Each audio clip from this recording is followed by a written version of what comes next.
Venise, Venise, quel pays merveilleux! Ce pays est sans doute l'une des plus grandes histoires de ce monde.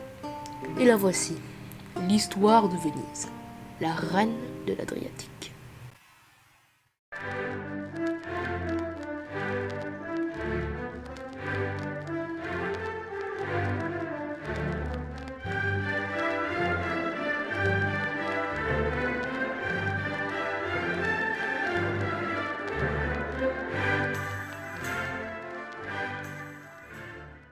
L'histoire de Venise commence en moins 4000 avant Jésus-Christ, lors de la fondation de la ville par Enrico d'Andorro, dans l'actuel Moyen-Orient. Les colons avaient bien fait leur choix, car, dû à sa position, Venise pouvait profiter de baleines, de pierres, de vaches, de chevaux, ainsi que d'épices, sans compter l'oasis donnant moult vivres aux habitants vénitiens. Pas étonnant que cette ville devint rapidement très peuplée. Venise avait une particularité assez étrange. Contrairement aux autres civilisations sur Terre à ce moment-là, celle-ci ne pouvait construire qu'une seule ville, ne pouvant obtenir d'autres villes qu'en les conquérant ou en les achetant avec des marchands. Ceux-là même qui étaient réputés pour leur efficacité et leur professionnalisme. Mais qu'à cela ne tienne, la même année que la fondation de Venise, les scientifiques de la ville décidèrent de se lancer dans un projet visant à découvrir la poterie et de perfectionner cet art, tandis que l'administration décida de recruter des ouvriers, car la main-d'œuvre vénitienne était extrêmement réduite, si ce n'est inexistante. Les guerriers, eux, se lancèrent dans une opération de découverte des terres du Nord. En 3920 avant Jésus-Christ, les guerriers envoyés il y a de ça 80 ans découvrirent enfin la cité-État de Katmandou, une cité-État religieuse avec laquelle Venise comptait bien échanger son surplus de vaches ou de cannelle. Seulement 40 ans après, les mêmes guerriers découvrirent une autre cité-État dont le nom restait encore inconnu jusqu'en 3680 après Jésus-Christ. Il s'agissait donc de la mercantile Jeune, avec laquelle Venise comptait bien échanger son surplus de vaches ou de cannelle, même s'ils étaient un peu chafouins du fait que ces cons des guerriers aient empiété sur leur territoire.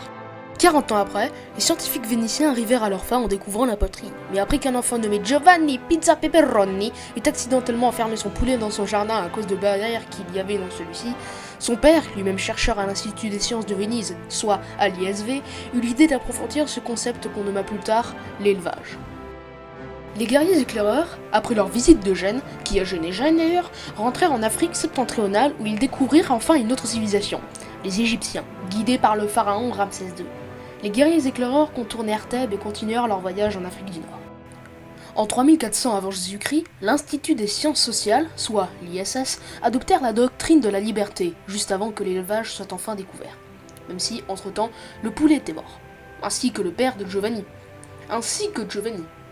La recherche prit quand même 280 ans à être effectuée. Après pas moins de 680 années de recrutement, la main-d'œuvre était enfin fixée à un niveau suffisant. Il faut dire que ça n'était pas pratique, car avec le temps, certains ouvriers mouraient. Il fallait donc les remplacer. Mais la jeune main-d'œuvre n'avait pas de temps à perdre. Elle se lança directement dans un projet de pâturage afin de pouvoir approvisionner en vaches toute la cité. Peu après, la municipalité décida de construire un hôtel afin de créer un panthéon, ce qui serait pratique, car un panthéon pourrait aider Venise à mieux évoluer dans ce monde cruel et sanguinaire, n'est-ce pas ?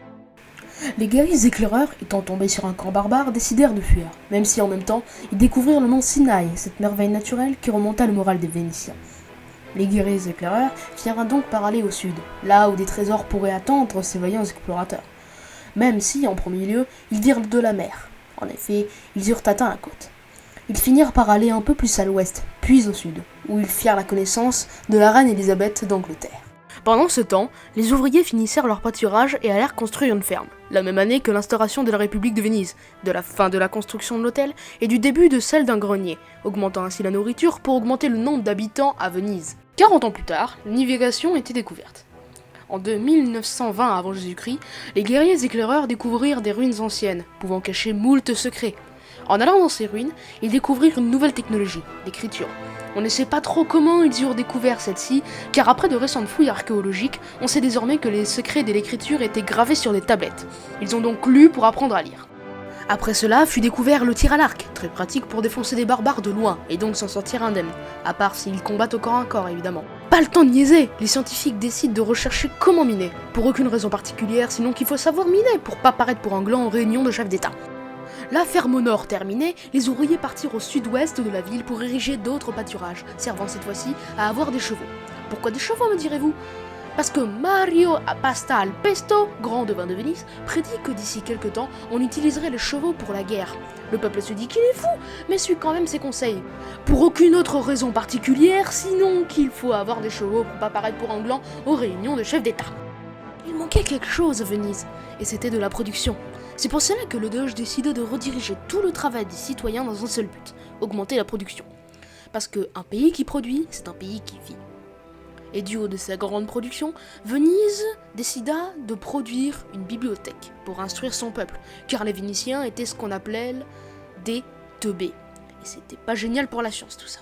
Voyant des barbares arriver, les guerriers éclaireurs décidèrent d'effectuer une courageuse retraite afin de ne pas les perdre en si bon chemin, car oui, c'est chiant de passer 1500 ans à explorer l'Afrique pour se faire niquer par 3 barbares de merde.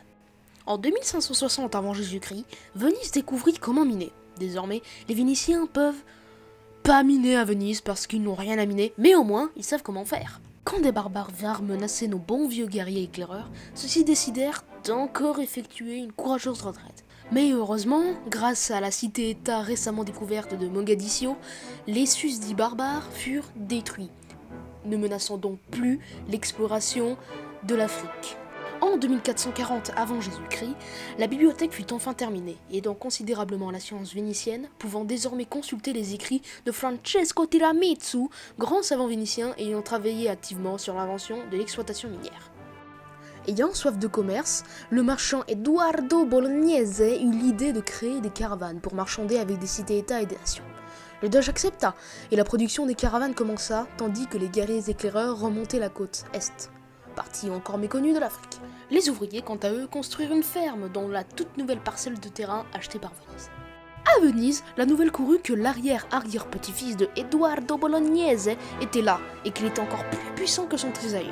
Par sa grande sagesse et surtout sa grande richesse, le dénommé Matteo Pollo, celui-ci ayant changé son nom en Bolo puis Polo pour vouloir s'émanciper d'Edoardo, décida de créer un bureau de douane. Peu après, un panthéon fut créé. Celui-ci était celui du dieu roi, apportant richesse et prospérité sur la capitale. Venise ne pouvant pas créer d'autres villes, ce culte était assez bénéfique pour la cité, tout autant que le serait la nouvelle ferme des ouvriers. Juste après, la roue fut découverte, ainsi que le seul et unique Eldorado, apportant le bonheur sur Venise et ses habitants. Ce qui ne gênait pas Gênes, voulant découvrir une nouvelle merveille naturelle. Et genre 3 km plus loin, on découvrit des ruines antiques, dans laquelle on trouva un trésor d'une valeur de 80 pièces d'or, ce qui n'est pas beaucoup, même si seulement 40 ans plus tard, l'Empire entra dans un âge d'or. En 1920 avant Jésus-Christ, le calendrier fut découvert, invention pratique permettant de compter les jours. Après cela, les ouvriers partirent encore au nord de la ville pour encore construire une ferme. Le but de toutes ces fermes étant à terme de créer une mégalopole, pour pallier au manque d'autres villes. En 1840 avant Jésus-Christ, la construction de la grande bibliothèque de Venise arriva à son terme. Le cerveau des chercheurs étant encore plus gonflé, ceux-ci découvrirent automatiquement comment faire des pièges, ce qui les amena à l'ère classique 120 ans plus tard, juste après avoir découvert les Ottomans. Que se passerait-il ensuite ? Est-ce que les Ottomans seront-ils gentils ou méchants ? Est-ce que Venise va tomber sous les coups des barbares ? Est-ce qu'une nouvelle civilisation va entrer dans le grand concert des nations et attaquer Venise ? Tout ça, vous le saurez dans le prochain épisode du Destin de Venise.